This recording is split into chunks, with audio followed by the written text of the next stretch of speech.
asalaamaaleykum mbokk yi tey la ajjuma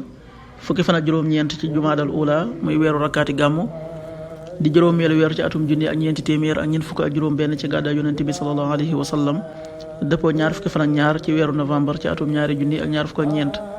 fukki fan ak juróom-ñeent bokkul ci lim yu fàtti lim bu rafet la kon tey ci ajjuma ji rafet na lii ci gën a taamu mooy ku ca daloo ajjuma ji nekk sopp nañu ku ca bëril julli ci yonent bi sallallahu alayhi wa sallam ak ku ca jàng suuratul Kahf ñaanuk bis bi yow yàlla nag ma jéggal yàlla nag ma yërëm yàlla nag ma jubal yàlla nag ma jàmmal yàlla nag ma wërsëgal allahumma agfir lii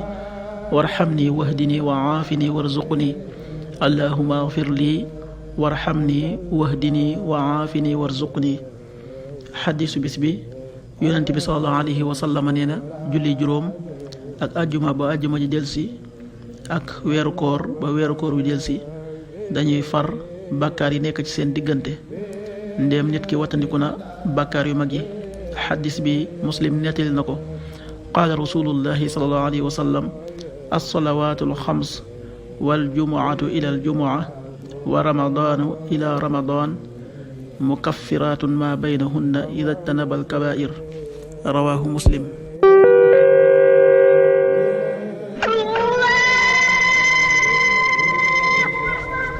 waxtu julli yi suba waxtoom dana tàbbi 5h54 juróomi waxtu yu tegal juróom fukki simili ak ñeent tisba 13h19 benn waxtu yu tegal fukki simili ak juróom ñeent takkusaan 16h19 ñeenti waxtu yu tegal fukki simili ak juróom ñeent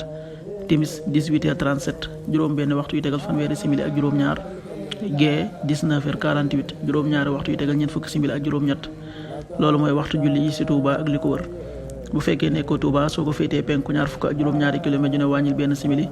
soo ko féetee soowu ñaar fukk ak juróom-ñaari kilomètre ju ne yokkal benn simili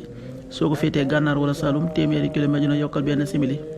jant bi dina fenk 7h09 juróom-ñaari waxtu yu tegal juróom-ñeenti simili di so 18h33 juróom benn waxtu yu tegal fanweeri simili ak ñett yàlla nanu yàlla nangul te nangul leen amin